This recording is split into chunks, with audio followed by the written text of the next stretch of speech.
Hey and hello everyone, this is Rohit Kumar and welcome back to Life with Rohi.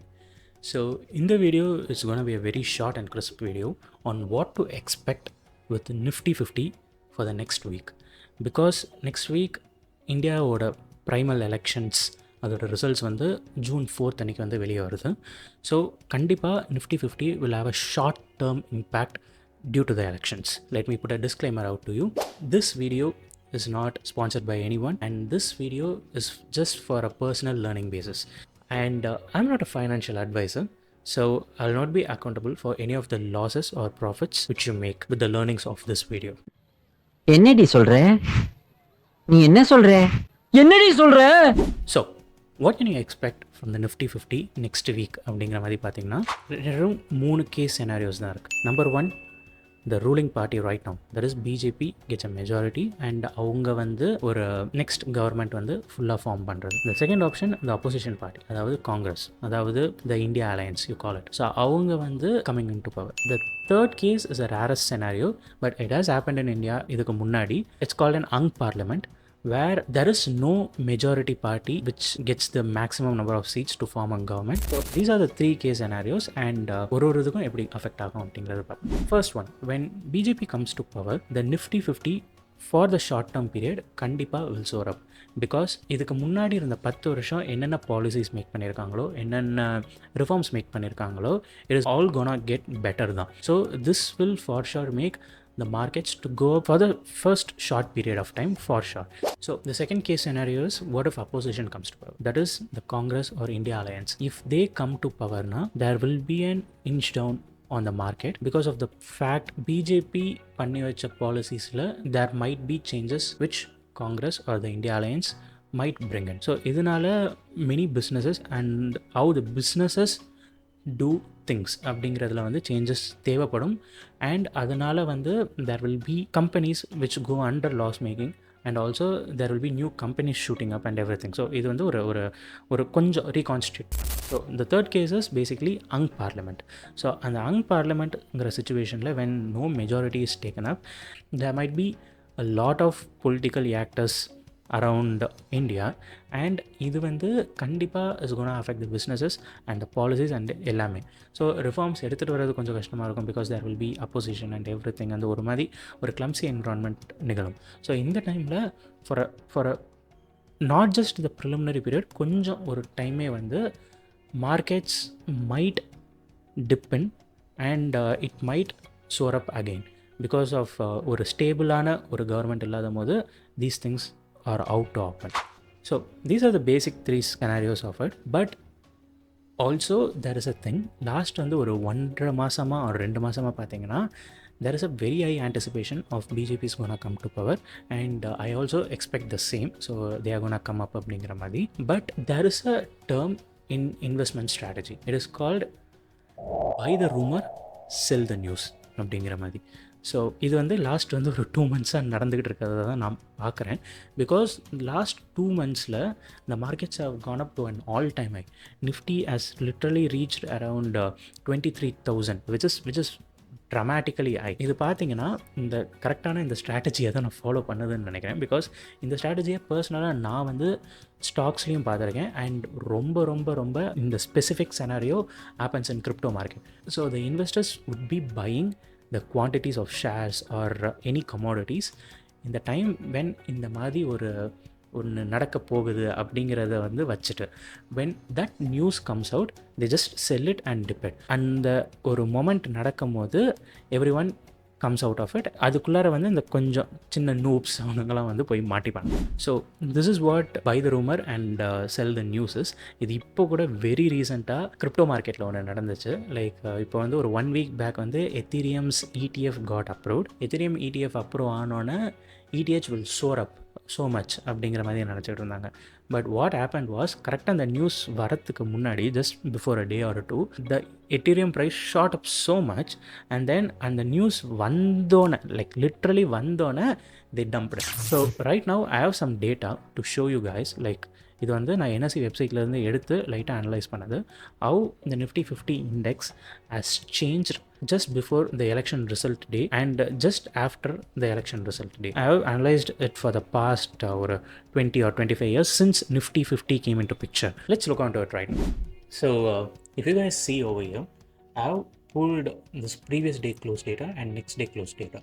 So these things directly from the NSE website, and in the data enna show pannadhu appadina, so each election year, so right from 1991 to 2019, அதாவது since Nifty 50 came into picture, நடந்த எல்லா எலெக்ஷன்ஸோட டேட்டாவையும் நான் வந்து fetch பண்ணி நான் வந்து அதை அனலைஸ் பண்ணுறதுக்காக இந்த மாதிரி வச்சுருக்கேன். ஸோ இதில் வந்து election year denotes the specific election year and the previous day close denotes இப்போ எலெக்ஷன் ரிசல்ட் வந்து ஒரு நாள் வருதுன்னா அதுக்கு முன்னாடி இருக்க ட்ரேடிங் டேவோட க்ளோஸ். ஸோ ஃபார் எக்ஸாம்பிள் இந்த கேஸ் சினாரியோவில், இப்போ வரப்போகிற கேஸ் சினாரியோவில் 4th of June வந்து எலெக்ஷன் ரிசல்ட்ஸ் அப்படின்னா 3rd June அதோட வந்து க்ளோஸ் அண்ட் 5th June அதோட க்ளோஸ் வந்து நெக்ஸ்ட் டே க்ளோஸாக எடுத்து வச்சுருக்கேன். ஸோ 4th June வந்து நம்ம கன்சிடர் பண்ண மாட்டோம், because on that specific day market will be highly volatile and that's the reason for it. So and இது நான் வந்து ஏன் இப்படி நான் வந்து சூஸ் பண்ணி வச்சுருக்கிறதுக்கான another ரீசனும் என்னென்னா, in certain scenarios election result வந்தது வந்து is on Saturday or Sunday. அன்றைக்கி வந்து மார்க்கெட்ஸ் வந்து obviously it would have been under close. So this the reason I have to play that. So இந்த இடத்துல பார்த்தோன்னா திஸ் ஃபர்ஸ்ட் காலம் denotes election year.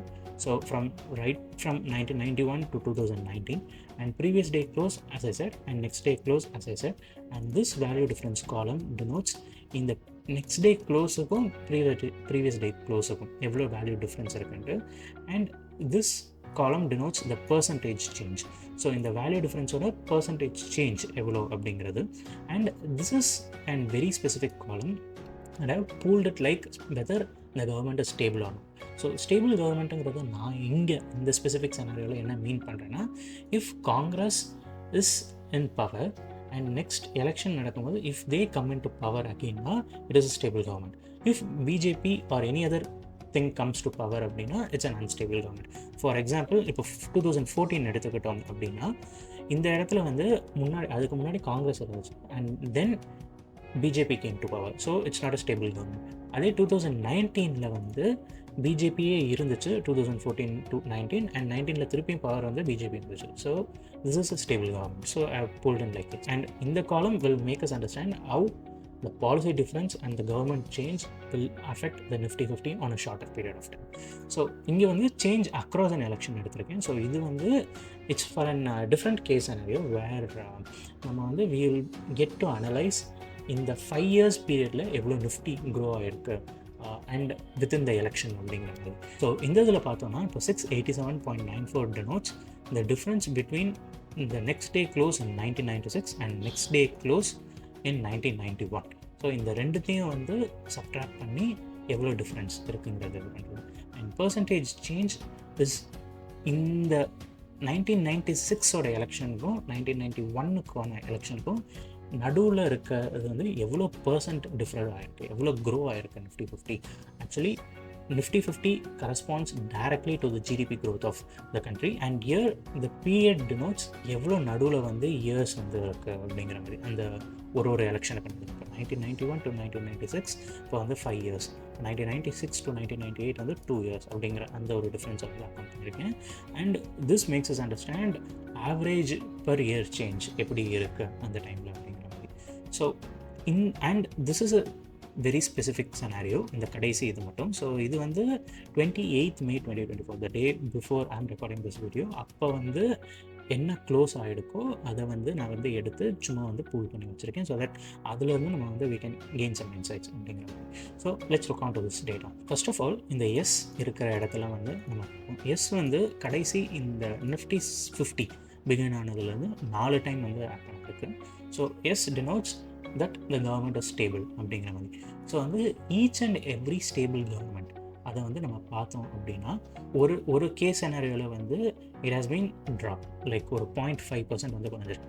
And next time stable government இருக்கும்போது 6.65% increase on a very single day. That is கொஞ்சம் ரொம்பவே பெரிய amount. And அதே வந்து நெக்ஸ்ட்டு ஒரு எஸ் வந்திருக்க இடத்துல பார்த்தீங்கன்னா 17.74%. ஒரு கண்ட்ரியோட ஸ்டாக் மார்க்கெட் இண்டெக்ஸ் ஒரே நாளில் வந்து 17% ஏறுறதுங்கிறது it's a very very very big number. For example இப்போ இது வந்து நம்ம அக்கௌண்ட் பண்ணணும்னா 23,000 இருக்கிறது 17% ஏறணும்னா இட் ஷுட் பி அரவுண்ட் 26,000 27,000 வரைக்கும் போகும். ஸோ வந்து it's a very big number. So and then திருப்பியும் ஒரு எஸ் இருக்க செனாரியோ பார்த்தோன்னா 0.9% இன்க்ரீஸ் ஆகுது. ஸோ தட் இஸ் இந்த லேட்டஸ்ட் எலெக்ஷன் ரிசல்ட் வந்தபோது. நெக்ஸ்ட் வந்து நோ இருக்கிற இடத்துலாம் பார்ப்போம். ஸோ நோ இருக்கிற இடத்துலாம் பார்த்தோன்னா it has been under again 4 circumstances.